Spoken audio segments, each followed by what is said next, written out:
Մինչև օգոստոսի 31-ը երկար սպասված շահավետ եռանկյունակցիայի շրջանակում ստացեք բացառիկ պայմաններ դուռ, լամինատ և պաստառներ միասին ձեռք բերելու համար։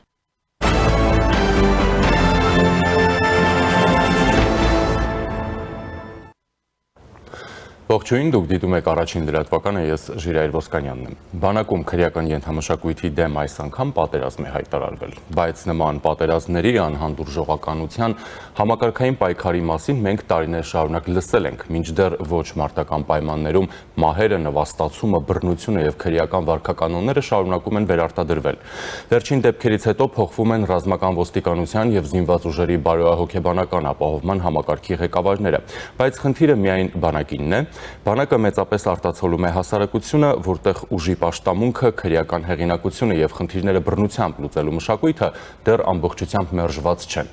Փորձենք հասկանալ, որտեղ այս երևույթի արմատը և հնարավոր է արդյոք այն հաղթահարել միայն բանակի ներսում կատարվող փոփոխություններով։ Զրուցելու եմ քրեական արդարադատության փորձագետ Արշակ Գասպարյանի հետ։ Բարև ձեզ։ Պարոն Գասպարյան, նախ փորձենք հասկանալ, քրեական ենթամշակույթ ասելով կոնկրետ ինչ երևույթների նկատի ունենք, ինչ վարքականon բանակի օրինակ այս դեպքում, որի դեմ պետք է օրինակ պայքարենք, որը չի լինի հերթական, ասես ասենք, կարգախոսը, Սկզբում խնդիրը մի հատ հասկանանք որն է, ինչ տեսք ունի, որ հասկանանք պայքարի միջոցը արդյունավետ է, թե ոչ։ Շնորհակալ եմ հրավերի համար եւ շատ զգայուն, շատ նուրբ, բայց նաեւ շատ կարեւոր թեման բարձրաձայնելու համար։ Այո, ես վերջերս էլ տեսնում եմ զանգվածային լրատվության միջոցներով, որ Պաշտպանության նախարարը եւ ընդհանրապես գերատեսչությունը այդպես շատ լավ ներկայացրեցիք միտքը, կարծում եմ նաեւ շատ դիպուկ էր, որ պատերազմ են հայտարարել քրեական ենթամշակույթի դեմ եւ ձեր հարցը ուղղված ինչ շատ կարեւոր է տալ հենց Պաշտպանության նախարարին եւ զինված ուժերի գլխավոր շտաբի հրամանատարին, գլխավոր շտաբի պետին։ Ինչու՞, որովհետեւ քրեական ենթամշակույթ ասելով մենք շատ հստակ պիտի լինենք մեր հասկացությունների մեջ, ինչ է տեսնում Պաշտպանության նախարարությունը, ինչպիսի հետազոտություններ կան եւ ինչու է ինքը ենթադրում, որ խնդիրը, որ զինվորները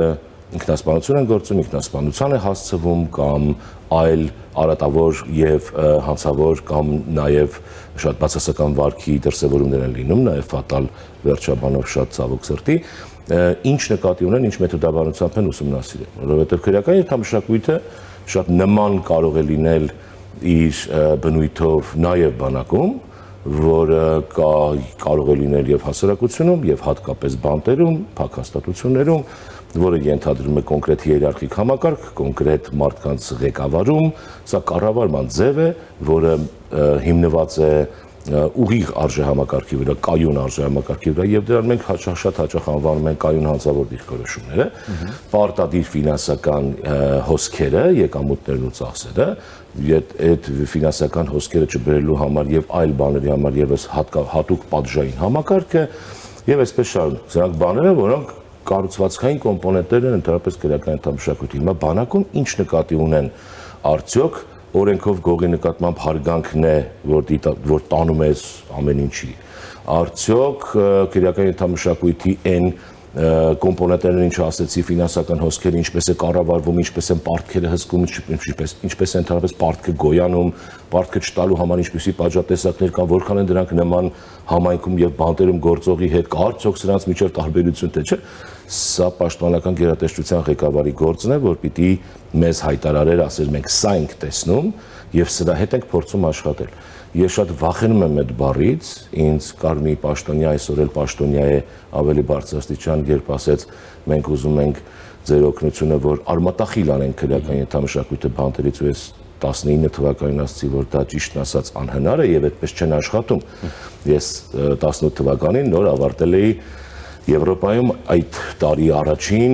համապարփակ զեկույցը, ինչպես Մոլդովայում պայքարել քրեական ենթամշակույթի դեմ բանտերում, ինչպես կանխարգելել եւ ինչպես նվազեցնել։ Սա չի նշանակում, որ նշանակում է երազանք եւ որ մի օր հասցնելու ենք զրոյի, բայց արմատախիլ անել այն այս ռեսուրսներով եւ այս աշխարհայացքով եւ այսպիսի պետական մտածողությամբ ուղղակի անհնար է։ Եվ ոչ միայն այդ, մի շարք այլ պատճառներով։ Հիմա այդ ձեր ասած պատերազմը, եթե դուք տեսնում եք եւ հենց այդպես էլ հայտարարվել է, վախենամ, որ նման մոտեցումը մեզ ճիշտ ճանապարհից շեղի։ Եվ ճիշտ ճանապարհից շեղի ես նկատի ունեմ, որ քրեական ենթամշակույթի հետ աշխատանքը ամենօրյա աշխատանք է, որը չի սկսվում հատկապես բանակում եւ սրանք կարծում հետո կանադառնանք, որ ինչ որ պաշտոնյաներ ասում են ընտանեկան միջավայրից է գալիս, ընտանիքից է գալիս, սա իմ կարծիքով չափազանց տրիվիալ եւ չափազանց ինքնաարդարացնող ընդամենը եւ ճանապարհից շեղող խոսույթ է, ես սրան կուզեի անդրադառնալ շատ կարճ, բայց կարծում դրա ժամանակը կունենանք, բանակից չի որ սկսվում է, բայց շատ կարևոր է հասկանալ բանակում ինչ ենք անում եւ այստեղ ասեմ, որ 20 թվականին ես եղել եմ Եվրոպայի խորհրդի 3 էքսպերտներից մեկը հենց քրեական ենթամշակույթի մասով, ունենք սոցիոլոգ, որը գործիքակազմ էր նախատեսում, հոգեբան առանձին եւ այդ հետազոտությունը արեցինք, հետազոտական գործիքները սարքեցինք ինչպես պետք է բացահայտել եւ այդպես էլ մնաց թղթի վրա առ այսօր չգիտեմ ինչ ճանապարհ անցավ դա, համենայն դեպս ինձ ասած տեղեկություններով այդ քաղաքականությունը կյանքի չկոչվեց։ Քաղաքականություն ասելով ես հասկանում եմ հետեւյալը եւ ուզում եմ որ բոլորս հասկանանք հետեւյալը, դա պետք է լինի միաժամանակ նույն ճանապարհին, նույն կետին նայելու փաստաթուղթ։ Դա գրված լինի, չգրված լինի, բայց այդ փաստաթուղթն է, որով մենք բոլորս պետք է խոսենք նույն լեզվով։ Որ չստացվի այնպես, որ ես ասում եմ քրեական ենթամշակույթը համարում եմ կառավարման համակարգ եւ գործող կառավարման համակարգից կամ զուգահեռ կամ խիստ դրան հակընդդեմ բան կառավարման համակարգ եւ մնացածը մտածեն ուրիշ բաներ։ Սա լեզու է, որովհետեւ անհանգստացնողը նա չի, որ ինչ որ մարդիկ հարգում կամ սիրում են օրենքով գողերին, թեպետ սա եւս շատ անհանգստացնող մի բան է, բայց անհանգստացնող է բանակում ինչպես է ներթափանցում բանակ եւ այս ներթափանցում բառը ճիշտ ենք օգտագործում թե չէ, որովհետեւ եթե բանակում գործող կառավարման համակարգը հրամկազմը, հրամանատարությունը իր տեղում չի, դա ստեղծում է պայման տեղում ձևավորելու նոր կառավարման մոդել, նոր կառավարիչներ, դա կլինի սերժանտական կազմը, թե շարքային կազմից որևէ մեկը, սա բանակի ներսի խնդիր է եւ ես կուզեմ, որ մենք շատ հաճախ նաեւ տեսնում եմ զանգվածային լրատվության միջոցներով տարբեր շեղումներ, շեղում նկատի ունեմ մասնագիտական դաշտից մի քիչ այսուհայն կողմ այսպես գնացած, այն իմաստով, որ մենք պատճառը հիմնական կառավարման համակարգի օղակների թերությունը բացահայտելու փոխարեն գնում ենք մի քիչ ավելի այլ ճանապարհով, շատ հոգեբուժացնում ենք խնդիրը, շատ հոգեբանականացնում ենք խնդիրը, կարծում ենք, որ հոգեբանները լուծելու են այն կառավարման համակարգի խնդիրները, որ բացառվում է, որ մենք հոգեբաներս լուծենք եւ սա եւս շատ կարեւոր բան է հասկանալու համար ձեր առաջին իսկ հարցի պատասխանը ինչ է քրեական յետամշակույթը, ինչպես ենք պատկերացնում դա եւ որն ենք այդտեղ համարում խնդիր ենք համարում, որ երկիրը չունի ընդհանրապես հանցավորության կանխարգելման ծրագիր եւ ընդհանրապես պետությունը, ներքին գործերի նախարարությունը, աշխատանքի սոցիալական հարցերի նախարարությունը, կրթության եւ գիտության նախարարությունը, համայնքային կառավարման համակարգերը, մունիցիպալ սրանք պիտի մասնակիցը լինեն ընդհանրապես երկրում հանցավորության կանխարգելման եւ մենք սա չունենք։ Հիմա մենք այստեղից ենք տեսնում խնդիրը, թե մենք խնդիրը տեսնում ենք կոնկրետ այն մարդուն, ով է պարտքեր վերցնում, բայց այդ պարտք վերցնելու բանը, կառուցվածքը որտեղից ձևավորվեց, այդ ոնց եղավ, որ բանակը որպես փակ ինչ որ դեպքերում կիսափակ հաստատություն, դա մի վայր է, որտեղ մարդիկ չեն կարող լքել այդ վայրը իրենց կամքով, ուղղակի չեն կարող։ Հələ թողնենք հոգեբանական հարկադրանքը, որ ինչ որ դեպքերում ցավոք հարկադրանք է բանակ գնալը, բայց այն տարածքը, որտեղ իրենք գնում են անունը զորամաս, այդտեղից չեն կարող լքել օրենքով սահմանված կարգով, որտեղ կլինի անպատասխան պատասխանատվություն։ Դռներից հենց մտավ ներս, հարգելի պետություն, իմ երեխեն ձերն է։ Լավ վարք ու բարքից է եկել թե չէ, իհարկե սա շատ կարևոր է, որ նաև այսօր կարծում քննարկենք, որ այո, ինչ բանակն է ձևավորվում եւ այստեղ պետությունը պիտի իմանա ինչպես է արձագանքում այդ խնդիրներին, բայց շատ կարևոր է, որ ամեն ինքնավնասման, ինքնասպանության հասցնելու եւ նմանատիպ դեպքերով ոչ թե գործի քննությունը գնա մեղավորեր են մարդը, որը չդիմացավ թույլ էր կամ չգիտեմ կենտրոնանանք այն անձի վրա, ով արդեն ցավոք ֆատալ հետևանքով մեզ հետ չի ենթադրենք շարքային կազմից կամ սերժանտական կազմից, այլ պետք է հասկանալ որտեղ է կառավարման բացը։ Սա բանակի կառավարման բաց է, որովհետև շատ տարբեր է հանցավորությունը, այդ թվում կազմակերպվող հանցավորությունը համայնքում, տարբեր է բանտում եւ տարբեր է բանակում։ Եվ այս տարբերությունները պետք է կարողանանք տեսնել, թեպետ նրանք ունեն բավականին ընդգրկուն եւ լայն նմանություններ, բայց մենք այս հարցերի պատասխանը պիտի տա պետությունը եւ պիտի նայենք մեկ ուղղությամբ։ ինձ թվում է շատ հաճախ, որ նաև զուտ զանգվածային լրատվության միջոցների հետազոտությամբ եւ ինչ որ ասեկոսների մակարդակում ես հասկանում եմ, որ միշտ չի, որ երկրի ղեկավարը, պաշտպանության նախարարը, գլխավոր շտաբի պետը, ռազմական ոստիկանության պետը, սրանք բոլորը բանակի խնդրին նայում են նույն կերպ։ Իսկ սա շատ կարևոր է նայել այդ խնդրին եւ այդ խնդրին պետք է անուն տալ։ Դրա համար պետք է այդ ռազմավարություն կոչվածները, այսպես ասած, հանցավորության կանխարգելման կլինի, քրեական ենթամշակույթի նվազեցման միտվածը կլինի, որովհետեւ քրեական ենթամշակույթն էլ ձևավորվում է։ Ի սկզբանե չէր տրված բանակին, որ այդպես պիտի լինի։ Նա կձևավորվի բոլոր այն դեպքերում, երբ պետությունը իր կառավարելու ֆունկցիան, գերակա ֆունկցիան, հսկողական եւ վերահսկողական կարևոր ֆունկցիաները շատ էժանագին եւ կամ փոքր գին նստող գործողությամբ հանձնի դե տղաները իրանց մեջ կլուծեն հարցը այդ մոտեցմանը, որովհետեւ շատ հեշտ է այդպես կառավարել։ Շատ հեշտ է անունը դնել կառավարել չկառավարելով, որովհետեւ ինքնակառավարման է գնում ինչ որ գումարտակ, վաշտ, ջոկ, էական չի որ միավորումը զորամասի եւ եթե թույլ ես տալիս այնտեղ քեզնից բացի այլ մեկը որոշում կայացնի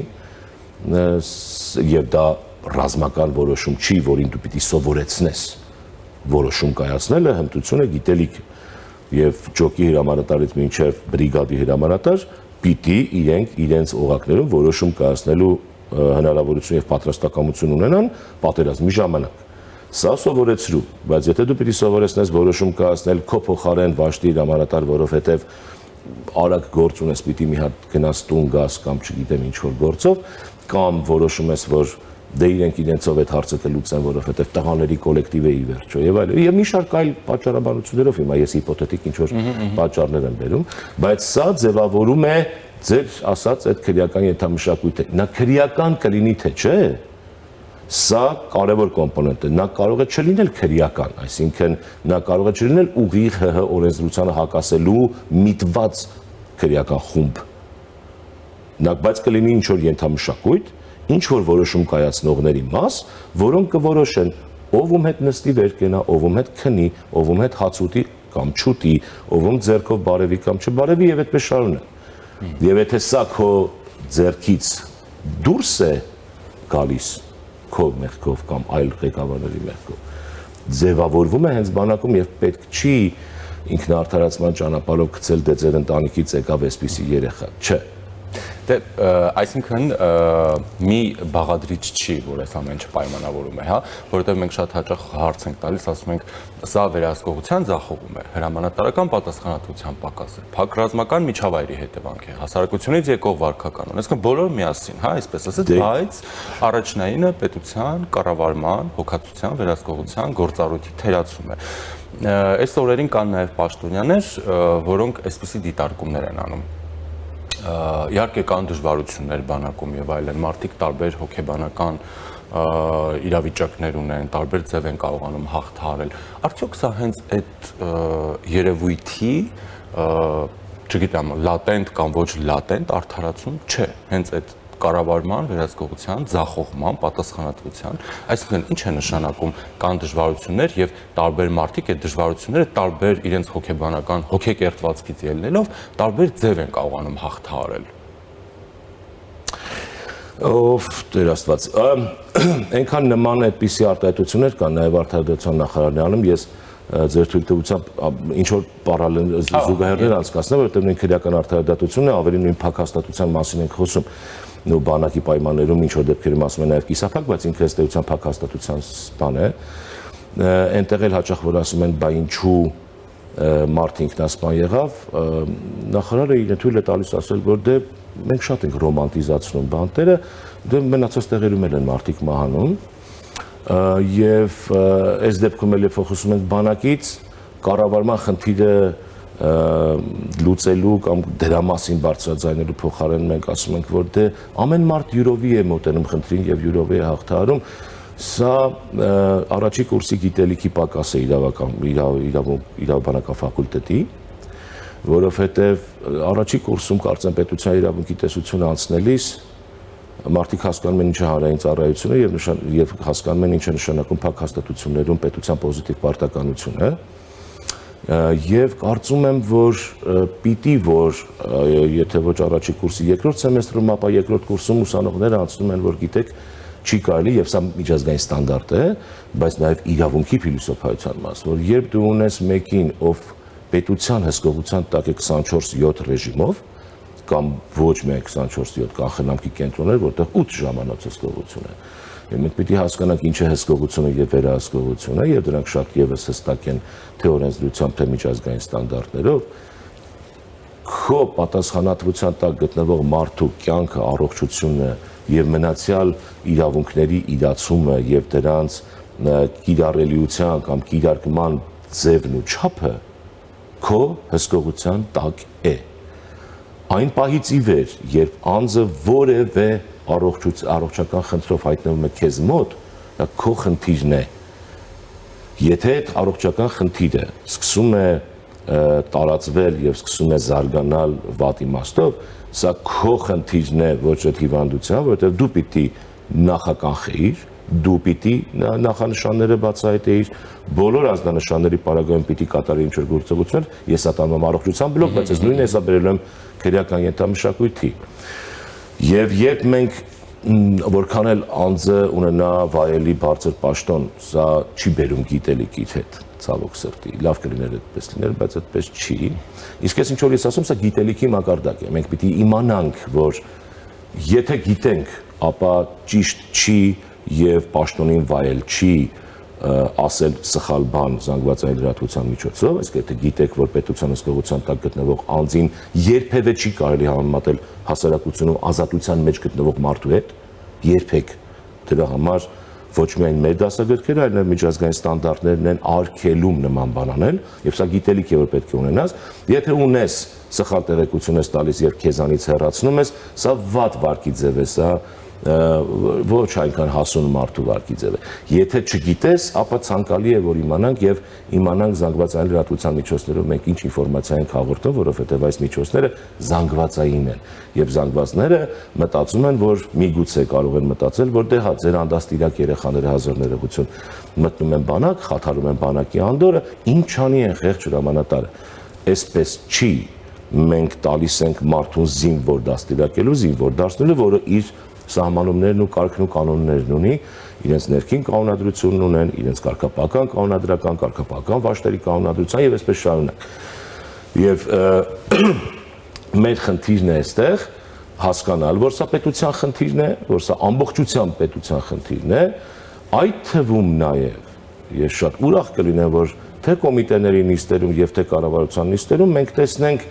ոչ միայն օրինակ ներքին գործերի նախարարի կամ դատախազի անհանգստությունը, որ հանցավորությունը աճում է կամ նվազում կամ ինչ-որ որակական փոփոխությունների ենթարկվում, այլ հարցեր լինեն ուղղված աշխատանքի եւ սոցիալական հարցերի նախարարությանը, հարցեր լինեն ուղղված կրթության եւ գիտության նախարարությանը, հարցեր լինեն ուղղված տարածքային կառավարման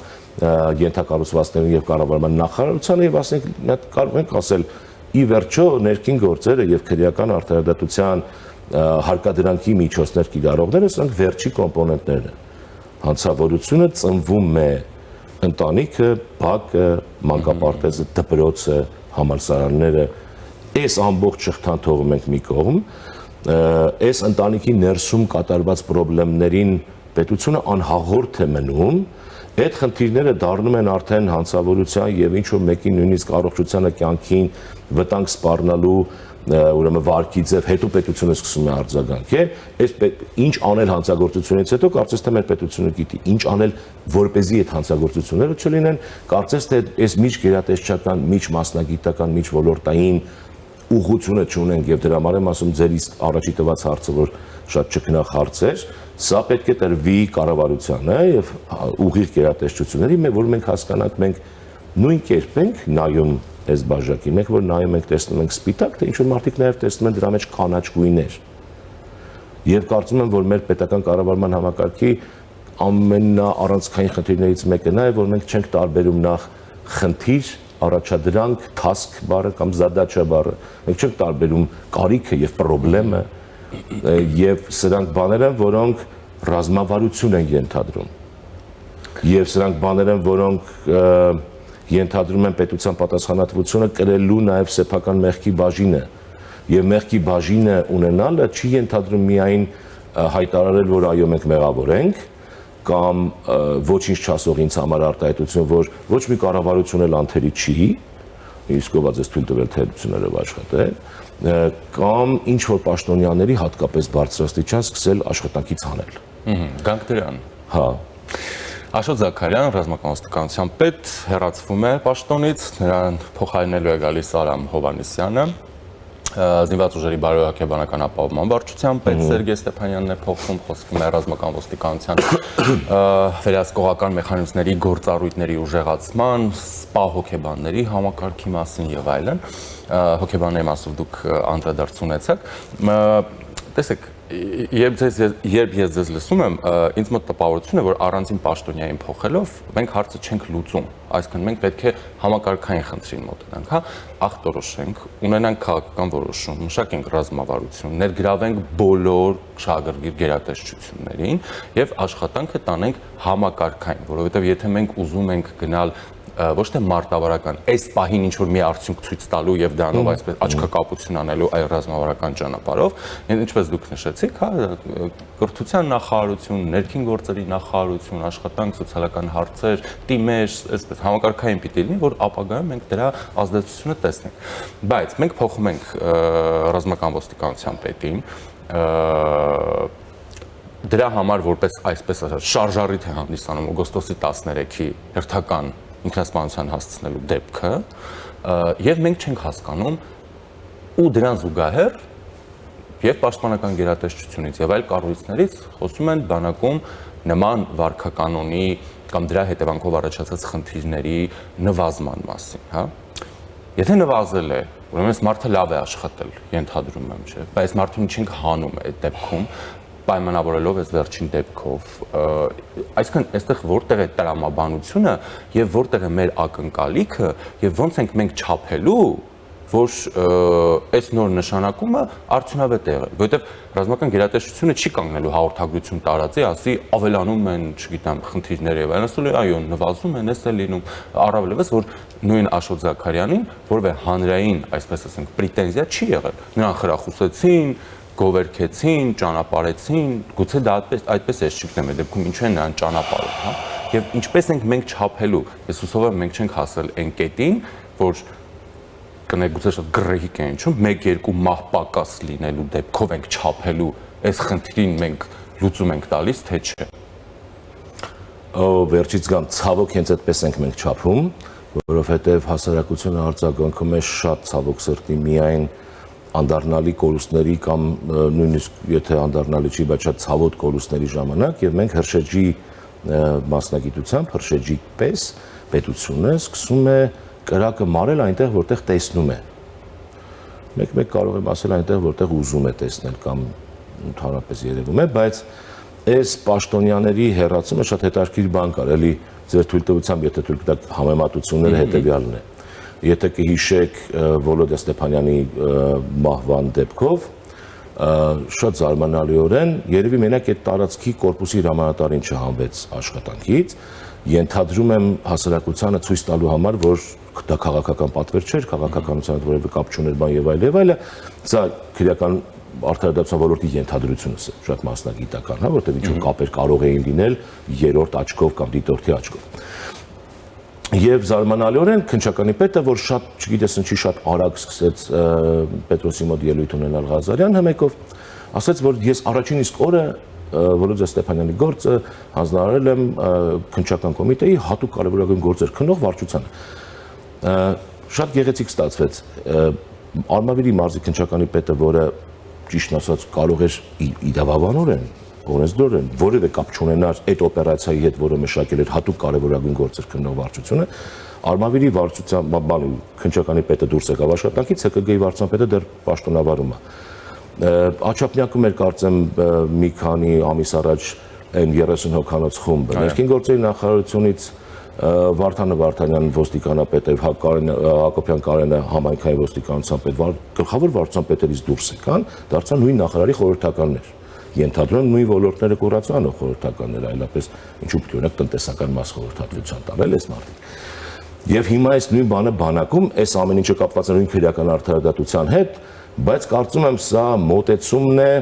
մեր բերանը փակելու շատ ներողություն ճակերտներով, որպեսզի մենք կարողանանք բան անել, որ ենթադրել, որ քրեական արդարադատությունը, այս դեպքում նաև քրեական ենթամշակույթի իմաստով մեր զինված ուժերը գործում են իբր շատ թափանցիկ եւ հաշվետու, եւ այդ տեսեք այն ամենագլխավոր մարտիկ, որոնք պատասխանատու են, ուրեմն այս իրողության համար, նրանք աշխատանքից ազատվում են։ Միանգամից ասեմ, որ թվարկածս բոլոր մարտիկ իրենց գլխավոր պաշտոններով որևէ աղերս կարող են չունենալ մահացող մարդու հետ կամ բանակում կատարվող երևույթի հետ։ Ոչ Արմավիրի քննչականի պետը կարող էր կամ պարտավոր էր ունենալ կոնկրետ ֆունկցիաներ որևէ օպերացիայի մեջ, որտեղ դրա համար կային քննիչներ, որոնք զբաղվում են դրանով։ Ոչ քրեական ոստիկան հանրապետության քրեական ոստիկանության պետն ու համայնքային ոստիկանության վարչության գլխավոր վարչության պետերն էին ուղիղ պատասխանատու հանցավոր միջավայրի համար, որտեղ դրանից ներքև կան ոստիկանության պետեր տարածքային տեղակալներ, օպեր գծով տեղակալներ, կադրերի գծով տեղակալներ, բանակի պարագայում անձնակազմի տարվող աշխատանքի գծով նախկին զամպալիտ կոչվածները։ Ու սրանցից ոչ մեկը ոչինչ չէր արել եւ շատ կարեւոր է որ այդ գլխադասային ամենաբարձր պաշտոնյաներին աշխատանքից ազատես։ Սա ոչ միայն սխալ եւ խորհրդային միությունից մնացած բոլորին պատժելու ձևն է, իդեպ նաև բանակ մտած, ինչ որ մեկը շարքից ուշացավ, ամբողջ վաշտը սկսեն ժիմ անել։ Սա խմբային պատժելիությունն է, որը պիտի բացառել նաև պետական կառավարման համակարգում, բայց սա նաև բերում է շատ վատ հետևանքի եւ հիմնավոր կասկածի, որ մենք նույն բանն ենք ունենալու։ Ինչու՞։ Որովհետեւ եթե ներքևում որևէ օպեր հասկանում է, որ իր մեղավորությունը ոչ մեկ չտեսավ, որ 30 հոգի առողջ տղամարդ աշխատանքի գնալու փոխարեն ինչ որ բակում իրար են կրակում կամ կռիվ են անում, որովհետև ոչ մի քննիչ չհասկացավ կամ ազգային անվտանգության ծառայության աշխատակից, որ Վոլոդյայի նկատմամբ ինչ որ բան է նախապատրաստվում, պետք էր համապատասխան միջոցներ ձեռնարկել մինչև այդ չարաբաստի գիշերը, եւ այստեղ էլ զորամասերի բանի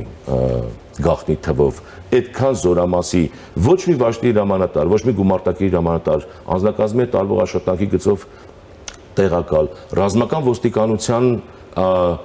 զուպի կամ բանի զորամասն ինքնական լքածների կամ զինվորական ունեցվածքի պահպանության կամ քրեական հետախուզության, որ կցված են այդ զորամասերի, ոչ ոք մեղավորություն չունեցավ այստեղ, զորամասի հրամանատարը որևէ պատասխանատվություն չունեցավ եւ ըստ էության քաղաքացիական կյանքով ապրող պաշտպանության նախարարությունում նստած ինչ որ վարչության պետ շատ մեղավոր էր։ Սա բերում է նրան, որ այդ ներքևի օղակները հասկանում են, որ եղբայր մեկը մեր վերևին են հանելու, թե օքեյ մնացած ուրեմն շատ լավ է, որտեղ որևէ նոր գործիքակազմ չեք տալիս բացահայտելու այս մեր նշած խնդիրները, որևէ նոր վերահսկողական գործիք չեք անում, որ տեսնեք ես լավ արեցի թե չէ, ընդհանրապես աուդիտորական գործողությունը կամ ներքին հետաքննությունների ինստիտուտը մեր երկրում աշխատում է երբ շատ անհրաժեշտ է, իսկ անհրաժեշտությունը կարծես թե միշտ չի որ դեպքով է պայմանավորված։ Բայց այստեղ շատ կարևոր է հասկանանք, որ մարդկանց փոփոխությունը այն էլ բարձրաստիճան պաշտոնյաների բանակում որ խնդրեմ ունենք, անպայման վարչապետին պետք է իմպիչմենտ հայտարարենք, հա, շատ տրամաբանական է, որ ինչ որ հիվանդանոցում ինչ որ մեկին լավ չեն բուժում, վարչապետին որ հանենք աշխատանքից կստացվի, միշտ չի որ շատ կարևոր է որ ամեն ոլորտի ղեկավար անձնական պատասխանատվություն կրի։ Խնդրում եմ իմ խոսքը շատ ճիշտ հասկանալ, որ բարձրաստիճան պաշտոնյաները անմասն չեն գործողություններից։ Այստեղ եւս շատ կարևոր է հասկանալ ինչպես է գործում ֆորմալ կառավարման համակարգը, այդ պաշտպանության նախարարության կամ զինված ուժերի գլխավոր շտաբի պետերից մինչև ներքև այս կառավարման համակարգը իրար հետ աշխատում է թե ոչ։ Այս էլ եթե չի աշխատում հենց այդ բարձրաստիճան պաշտոնյայի մեղքն է նախ եւ դրանից վերև պաշտոնյաների մեղքը, թե ինչու այդ կառավարման համակարգը չի աշխատում։ Բայց երբ դու անում ես մենակ բարձրաստիճան պաշտոնյային ուղակի ինձ ցույց տալու համար, որ տեսեք, ես պատասխանատու եմ իսկապես մեր բանակում տեղի ունեցողի համար եւ ես գլխավոր պատասխանատուներին հանում եմ, մի քիչ անհասկանալի է, բա պաշտպանության նախարարին ինչի չեք անում կամ զինված ուժերի գլխավոր շտաբի պետին։ Որն է տրամաբանությունը, բայց այստեղ շատ կարևոր է ինձ ու ձեզ, ասեն, գիտեք, մենք այս նոր գործիքակազմ ունենք, այս աուդիտն ենք անում, այս մշտադիտարկումն ենք անում։ Եվ այսպիսի վաշտի հրամանատարներ կան, որոնք ունեն վարքի այս ձևը, չունեն հրամանատարական հմտություններ, չեն կարողացել սովորել, ունենք այսպիսի կառավարչական խնդիրներ, ունենք այսպիսի հրամանատարական խնդիրներ, իհարկե ունենք նաև բարոյ հոգեբանական այդ շատ անհասկանալի բառ է երևի հոգեբանական մասի իմաստով թողնենք, հա, այս չափելի հոգեբանական ուրվագծերը կամ գործոնները, որոնք ազդում են մարդու ադապտացիայի վրա, վերջապես մարդը երբեք չգիտի ինչ է, բանակը գալիս հայտնվում է որպես նորակոչիկ, ինչպես ենք ընդհանրապես նախազորակոչային տարիքից մարդուն պատրաստում բանակին, մենք պիտի պատրաստենք բանակին, թե ոչ, թե մենք ասում ենք ավելի լավ երեխան թող գնա սովորի, բանակ չգնա, սրանք պետական քաղաքականության ձևեր են, մենք այս ամեն ինչը չունենք, մենք էլ սկսում ենք ինչ-որ պաշտոնյաների հեռացնել, որպեսզի ես եւ Ժիրայրը ասենք ով ինչ բրավո, բայց դա չի լինելու, ասածս ոչ միայն իմ խոսքի տակ խնդրում եմ մեծ քաղաքականության մաս չտեսնել, որովհետեւ այդտեղ չեմ, բայց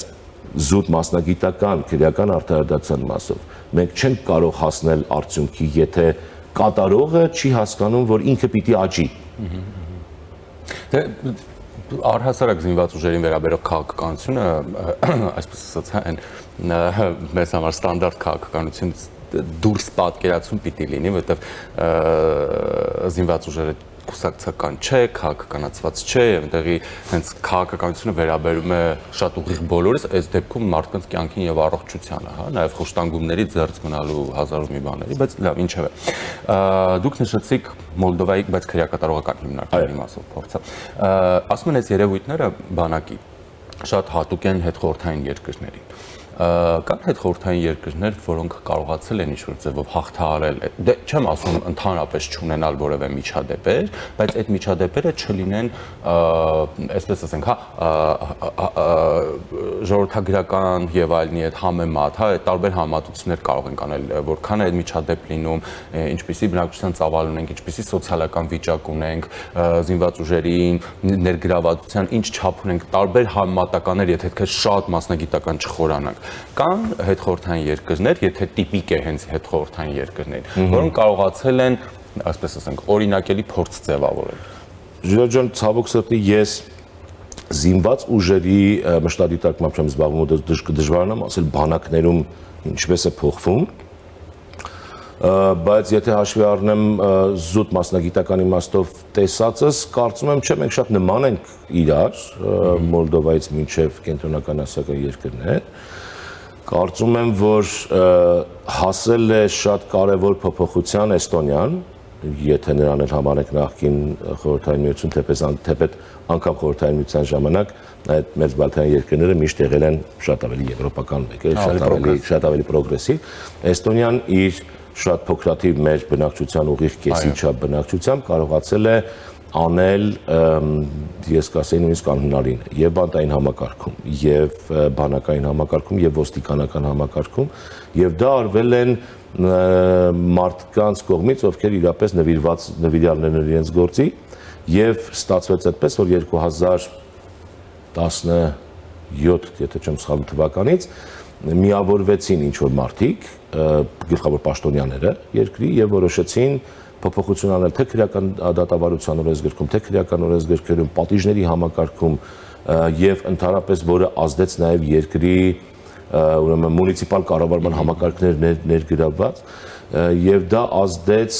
մաքսիմալ մարդակենտրոն մոտեցմանը քրեական արդարադատության, իրենց մոտ դա բավականին լավ ստացվում է, իհարկե չեմ ասի թե խնդիրներ կան եւ բայց կան մարդիկ, ովքեր կան համակարգ, որը լուծում է։ Մեր խնդրում էլ կարծում եմ մի կարևոր բան կա, մենք միգուցե շատ օրինաչափ է, միգուցե շատ օբյեկտիվ պատճառ կա, մենք միշտ ինչ որ խնդրի լուծում տեսնում ենք մարդուն տեսնում ենք ու տեսնում ենք նրա միջոցով խնդրի լուծում։ Իմ կարծիքով մենք այստեղ մի քիչ խնդրեմ ունենք, մենք պիտի ստեղծենք համակարգ, որը կախված չլինի ինձնից ու ձեզնից։ Ու մենք վաղ այդ պաշտոններից գնանք, այդ համակարգը սկսի աշխատել եւ բարդ լինի այդ համակարգը կոտրել։ Ուղղակի լավ համակարգ է պետք դնել, ճիշտն ասած։ Եվ ենթադրում եմ, որ երևի եթե տենց երկրի օրինակ բերեմ, կարծում եմ ամենահարմարը կլիներ Էստոնիան։ Շատ լավ։ Եվ վերջինը, որպես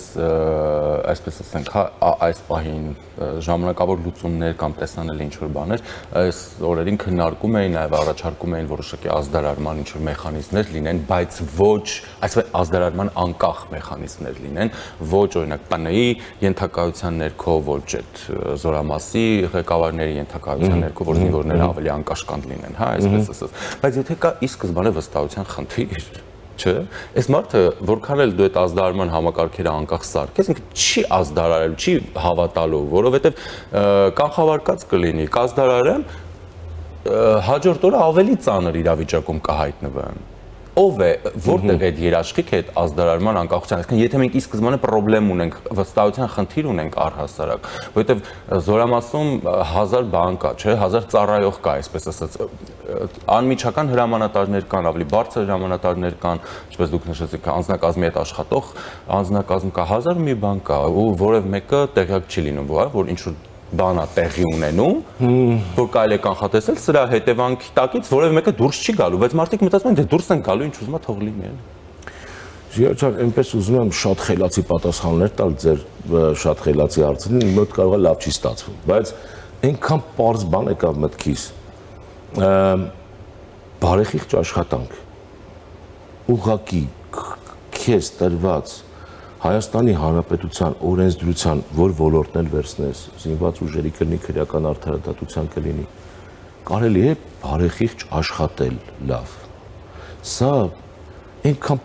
տրիվիալ է հիմա հնչում, չէ, բայց եկեք մի հատ գամ փորձեմ մի քիչ ավելի խելացի մոդելար այդ հարցին, էլի զուտ նաև մասնագիտական, այսպես ասած, բանի տեղեկատվական մասով։ Քրեական ենթամշակույթը ունի ընդհանրապես կազմակերպված հանցավորությունը կամ հանցավորության կազմակերպվածությունը ունի 6 հիմնարար ռազմավարություններ, որոնք պետությունը պետք է որտեղի, որոնք շատ հեշտ է ասել, շատ դժվար է իրականացնել։ Առաջինը ֆինանսական հոսքերի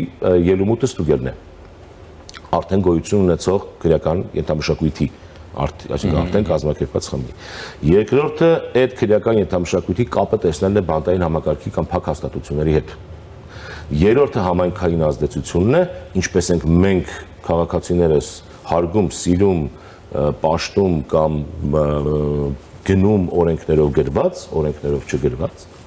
Չորրորդը այդ ձեր ասած ազդարարման համակարգն է, որը կոչվում է վկաների պաշտպանության ինստիտուտ։ Սա չափազանց կարևոր բան է քրեական ենթամշակույթը նվազեցնելու համար։ Դու ոչ թե արմատախիլ չես կարող, դու աշխատել չես կարող քրեական ենթամշակույթի որևէ գործոնի հետ, որպես պետություն, եթե դու չունես մեր քրեական դատավարության օրենսգրքով սահմանված դատավարության մասնակիցների պաշտպանության ինստիտուտի կիրարկման համակարգը, մեթոդները։ ՎԿ-ի պաշտպանությունը չափազանց կարևոր է եւ ինքը ունի բազմաշերտ ու բազմաթիվ գործոններ եւ ձեռնարկներ, ինչպես դա անել։ Սա չորրորդն էր, հինգերորդը պետք է լինի գողացված կամ եղած ակտիվների նյութերի գույքի ետբերումը, որ սա եւս շատ կարևոր է Ինտերպոլի հետ, Եվրոպոլի հետ, UNPOL-ի հետ, ինչպես ենք աշխատում, եւ ամենավերջում դու պիտի ունենաս քրեական ենթամշակույթի ցանցից ձերբազատվելու ցանկություն ունեցողներին նախ հայտնաբերելու եւ նրանց այդ քրեական ենթամշակույթի ցանցից հանելու շատ անվտանգ միջոցներ այլընտրանք առաջարկելով։ Մենք այս ցանցից որևէ մեկը առնվազն 70%-ով չենք անում ոչ ընդհանուր քրեական արդարադատության մեջ, ոչ առավել եւս բանակում։ Եվ դրա համար էլ քրեական ենթամշակույթ կոչվածը մենակ Պողոս, Պետրոս, Մարտիրոս անունները չեն։ Սա շղթան է։ Հիմա այս շղթան կոտրելու համար կամ բազմաթիվ գործիքակազմեր, ռեկոմենդացիաներ, բաներ, ձեռնարկներ ահավոր քանակի մշակված եւ շատ կիրառելի, այդ թվում բանակում։ Հիմա եթե կա ցանկություն, այստեղ ոչ հոգեբանը, ոչ հոգեվորականը, որի մի կողմից այն մեկին մաքսիմալ ճնշում են, այս մեկին հիմա ես ինչքան հասկացա լրատվամիջոցից նաև իմ ավագ գործընկերների իմ տեսանկարներում, հոգեբանները չեն լուծելու այն խնդիրը, որը կա այստեղ կառավարչական մասով։ Հոգեբանները լինելու են մաս, այո, բայց դրա համար էլ պետք է հասկացում ուր ենք գնում, որովհետև ես շատ մեծ մտավախություն ունեմ, որ պատիվ եմ ունեցել նաև հիմնադիրը լինելու բանտային համակարգում ինքնասպանությունների եւ հոգեկան առողջության ռիսկերի կառավարման համակարգի ներդրման եւ վախենամ, որ նույն ընկալումը կա, որ բանտերում ինքնասպանությունը վատ հոգեբանական աշխատանքի գործ է։ Սա շատ վտանգավոր բան է, որովհետև նաև բարձրաստիճան շատ պաշտոնյաներ են նշում, որ սա անձնական խնդիրների պատճառով է, ինչ որ մարդիկ իրենց թույլ են տալիս ասել բանտերում ինքնասպանությունը հոգեկան առողջության խնդիր է եւ այդպես շարունակ, որը դիտորդի մոտ անկախ գալիս է զգացողություն, որ մի տեսակ հոգեբուժականացվում է այս խնդիրը կամ անպայման պիտի հոգեբան աշխատի, որ լավ լինի։ Չէ, ժողովուրդ, հոգեբանը այստեղ շատ կարճ ու փոքր աշխատանք ունի անելու, փոքր չի աշխատանքը, բայց նա սիմպտոմատիկաների բացահայտման եւ այդ ուղղությամբ աշխատանք տանողն է, բայց կառավարման համակարգի խնդիրը բացը չի լուծելու հոգեբանը, չի լուծելու հոգեվորականը։ Մենք գործ ունենալու ենք եւ այո պիտի ունենանք մարտական հերթապահության տանելու հոգեբանական պատրաստակամության ինչ որ տեստային բատարեա, որ հասկանանք մարդը պատրաստա թե չէ, իհարկե։ Հոգեբանի ասածը լսող է պետք եւ դա կառավարման համակարգ է, այդ արդեն կառավարման համակարգի սա հոգեբանները չեն լուծելու։ Նա մասնագիտական տիրույթից դուրս է եւ դրա համար եմ ասում, որ ես չեմ տեսնում պետական քաղաքականություն ունենալու ցանկություն ունեցողներին, որովհետեւ սա քաղաքականություն է, որը պետք է տանել առաջ, որը ունենալու է իր օպերացիոնալ համակարգը, մեթոդական բլոկը եւ արդյունքայինության չափման բլոկը։ Սա միայն հոգեբանի եւ հոգեբուժի խնդիր չի, եւ ավելին սա շատ վտանգավոր տեղ է տանում, որ մենք ինքնասպանությունները կամ ինքնասպանության հասցնելը կապում ենք հոգեկան առողջության խնդիրների հետ, որ բացարձակապես այդպես չի, կարող են բացառություն անել 21-րդ դարի սուիցիդոլոգիայի հիմքով ինչ որ բացառություններ, որ կարող են լինել, բայց պետք չի մեզ համոզել կամ նման սխալ տեղեկություն տալ, ավելին տեղեկություն տալ մարդու կողմից, որը իրավունք չունի նման տեղեկություն տալու, որովհետև առողջության մասին կարող են խոսել բացառապես առողջության ոլորտի աշխատող մարդիկ եւ ոչ բարձրաստիճան պաշտոնյաները։ Պաշտոնի բարձրությունը թույլ չի տալիս խախտել բժշկական գաղտնիք կամ նման պատրանք ստեղծել անգամ, իսկ երբ որ դու խոսում ես անձնական ընտանեկան խնդիրներից, որ անհասկանալի բարակապակցություն է, անհասկանալի է դա անձնական է թե անձնային, սա պերսոնալ խնդիրներից ենք խոսում, հոգեբանական խնդիրներից ենք խոսում, թե ընտանեկան խնդիր ասածը ինչն է ձեզ համար, այս սրանք բաներ են կամ հոգեկան առողջության խնդիրներից ենք խոսում։ Սրանք բաներ են, որոնք շատ սպეციფიկ գիտելիք են պահանջում եւ օրենսդրությամբ սահմանված կարգով ընդհանցակարգեր են պահանջում դրանց մասին խոսելու եւ պետք չի ստեղծել պատրանք թե իբր ինքնասպանությունները կամ ինչ որ խնդիրներին չդիմանալը հոգեկան առողջության հետ առերեսվող կամ աղերսվող բաներ են, ոչ։ Դե հեշտ է բոլորին մի թրիկակով անցկացնել հարցը լուծել։ Հեշտ է փախչել պատասխանատվությունից, այո, հեշտ է, բայց դա մեր երկրի ամենաառանցքային կարծում եմ խնդիրն է, որ անձը, որը նստած է պաշտոնի, պիտի հասկանա, որ որոշում կայացնելու համար է։ Պետք չի սպասել վերադասի բանին, տրամադրությանը, ցանկությանը, նրա վերադասի տրամադրությանը, չէ։ Հենց բարեխիղճությունը դրա համար է ասում, Ջորջ, ձեզ նշանակել են պաշտոնի։